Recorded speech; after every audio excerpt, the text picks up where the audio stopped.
Hello traders, welcome back to my channel. कैसे हैं आप लोग। आज का टॉपिक है हमारा बेयरिश चार्ट पैटर्न। तो जितने भी बेयरिश चार्ट पैटर्न होते हैं तो उसमें से सबसे पहला है हमारा हेड एंड शोल्डर पैटर्न। तो हेड एंड शोल्डर पैटर्न में क्या होता है, तो ये एक हेड एंड शोल्डर की तरह दिखता है, ये ऐसे करके। तो इसमें हमें ट्रेड कैसे करनी होती है, जैसी मार्केट, इसकी टर्म्स है कुछ इसको ट्रेड करने के लिए, जो कि हम एक बार देख लेते हैं। जैसे कि पहला टर्म है, जो मार्केट है अपनी एक अच्छे खासे बुल रन कंटिन्यू करके आई हो। ठीक है, अगर हम लॉन्गर टाइम फ्रेम में देख रहे हैं, जो कि अपना है, अगर निफ्टी इंडेक्स को लेके चले तो अगर 15% से 18 या 20% तक का जो एक रन दे दिया हो मार्केट ने, ठीक है, तब ये पैटर्न ऐसे बनता है। ठीक है, तब हम इसमें ट्रेड कर सकते हैं। प्लस और इसकी टर्म्स क्या रहती है, जैसे ये इंडिकेशन दिखने लग जाते हैं, जैसे लेफ्ट शोल्डर बनने लग जाता है, ठीक है, तो यहाँ पे जो ये हेड बनता है तो यहाँ पे ना एक तगड़ा ब्रेकआउट सा आता है। ठीक है, एक ये इसकी कंडीशंस है कि जो भी दिन होगा, जिस दिन हाई बनेगा उस दिन तगड़ा ब्रेकआउट होगा। ठीक है, और मे बी वो गैप अप होके खुल सकता है। ठीक है, और जो सस्टेन करेगा, ये इसका जो लेवल है ये यहाँ पे कम से कम एक वीक तक, 2 दिन से एक वीक तक यहाँ पे टाइम बिताएगा। ये इसकी कंडीशंस हो गई। ये जो भी, और हर इंडेक्स के लिए अलग अलग रह सकता है, तो अभी हम पर्टिकुलर निफ्टी से रिलेटेड बात करेंगे। और इसके बाद यहाँ पर एक एम पैटर्न भी बन सकता है। ठीक है, और एक हेड एंड शोल्डर के जो ये हेड है यहाँ पर अगर हम देखा जाए तो एक यहाँ पे एक एम पैटर्न भी बन सकता है। ठीक है, तो नेक्स्ट वीडियो जो होगी अपनी एम पैटर्न से रिलेटेड होगी, तो वहाँ पे एम पैटर्न की टर्म्स एंड कंडीशन दिख जाएगी। ओके, तो जैसे ये लेफ्ट शोल्डर के पास आएगी तो हम यहाँ पे ट्रेड कर सकते हैं, यहाँ पे हम अपनी ट्रेड को एग्जीक्यूट कर सकते हैं।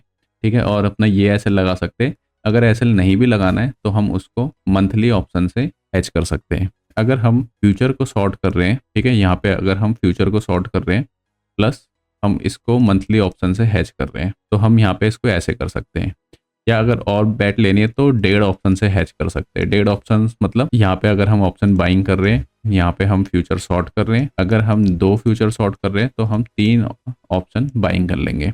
ये इस चीज़ के लिए है कि अगर मार्केट हमारे अगेंस्ट भी चली जाती है यहाँ से 1000 पॉइंट के करीब, तो एक टाइम आएगा ये हमारा ब्रेक इवन पे निकल जाएगा। तो इस चीज़ के लिए आपको ना थोड़ा एक्सपीरियंस होना पड़ेगा, तो आपको कैलकुलेशन आनी चाहिए। यहाँ पे हम शॉर्ट बनाते हैं तो निफ्ट एज ए निफ्टी, ठीक है, हम यहाँ पे आराम से 1000 से 2000 पॉइंट के लिए हम यहाँ पे ट्रेड ले सकते हैं।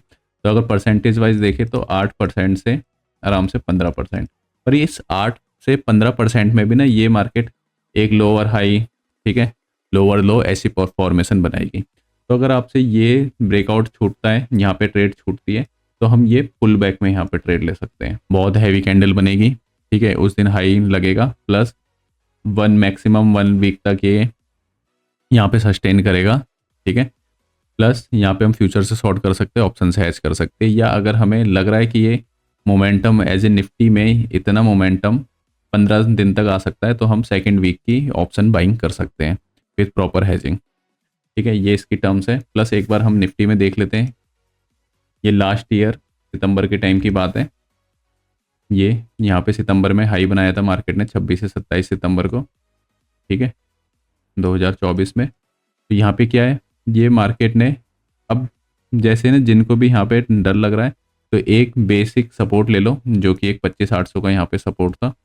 ठीक है, जैसे इसने इसको तोड़ा, या तो यहाँ पे ट्रेड ले लो ब्रेक डाउन देने पे, या यहाँ पे शॉर्ट की ट्रेड बना सकते हैं। ठीक है, ये जो भी प्रीवियस ग्रीन कैंडल है ये इसको तोड़े, और ये यहाँ पे ना 2 आवर पे एम पैटर्न भी बनता हुआ नजर आ रहा होगा। ओके, तो अब जैसे ये इसने यहाँ पे हेड बनाया, ठीक है, तो ये इसका शोल्डर 1 हो गया और ये इसका शोल्डर 1 हो गया दूसरा। ठीक है, अगर हम इसको देखें तो यहाँ पे ना कई बार double head and shoulder pattern भी बनता है, तो एक बार इसको भी देख लेते हैं। एक ही शोल्डर ये रहा दूसरे वाले के लिए, और दूसरे वाले के लिए एक शोल्डर ये रहा। तो अगर हम इसको देखें, इस वाले पैटर्न को देखें, ये और ये बन रहा है। ठीक है, अगर हम इसी में सेकंड वाले हेड एंड शोल्डर को देखें, जैसे कि मान लेते हैं हम ये इतना आया, ठीक है, फिर ये पूरा इतना बना, फिर ये यहाँ पे ये वाला। अब इसका हमें ना टारगेट क्या रखना है, जितना हेड है या तो उतना टारगेट रख लो, ठीक है, या ऊपर से हम अगर निफ्टी में देखा जाए तो 10% का नीचे टारगेट रख सकते हैं। अगर 20% गिरता है तो बियरिश मार्केट हो जाती है प्रॉपर गिर रहा है, तो एक सिंपल हम इसको एज ए करेक्शन की तरह भी ले सकते हैं। ठीक है, पर 10% इकट्ठे नहीं गिरता है, लोअर हाई लोअर लो बनाते हुए गिरता है, मतलब एज ए प्राइस एक्शन की तरह ये चीज़ें गिरती है। ठीक है, तो ये आपको भी इतना ध्यान रखना पड़ेगा। और जो टाइम फ्रेम रहता है, अगर निफ्टी में करेक्शन का टाइम फ्रेम देखें तो 6 मंथ का करेक्शन का टाइम फ्रेम रहता है। ये सितंबर टू मार्च तक रहा था। फर्स्ट डिप इसने यहाँ लगाया, फिर बाउंस दिया, फिर डिप लगाया, फिर बाउंस दिया, फिर डिप लगाया। ठीक है, तो ये ऐसे ऐसे इसने किया। तो एक्चुअल में देखा जाए ना, मार्केट में हम ना टच भी देखते कितने टच हुआ, 1 टच, 2 टच, 3 टच। अब जैसे 3 टच हुआ तो यहाँ पे ना हमें इंडिकेशन मिल जाएगा कि यहाँ से अब मार्केट ना काफ़ी ज़्यादा टूट चुकी है। तो यहाँ पे थोड़ी देर मार्केट कंसोलिडेट करेगी। अगर इस कंसोलिडेशन रेंज को नहीं तोड़ती है फर्दर आगे को, तो फिर मार्केट एक यहाँ से मार्केट में रिवर्सल भी आ सकता है। तो ये भी चीज़ माइंड में रखनी है। और रिवर्सल के टाइम पे भी ना कई बार हमें ना inverse head and shoulder pattern मिलता है, तो ये टर्म्स भी आपको पता होनी चाहिए। ठीक है, और सबकी अपनी अपनी टर्म्स एंड कंडीशन रह सकती है, आपको सबके अपने अपने अलग अलग सेटअप स्ट्रेटेजीज रह सकती है। ठीक है, मार्केट एक डायनेमिक प्लेस है और कुछ चीज़ आप अपने एक्सपीरियंस के साथ सीखोगे, प्लस कई बार आप चीज़ों को एलिमिनेट करोगे, तो ये सबका मेथड अलग अलग रह सकता है। तो वीडियो में आज के लिए इतना ही। नेक्स्ट वीडियो एम पैटर्न पे आएगी। Thank you.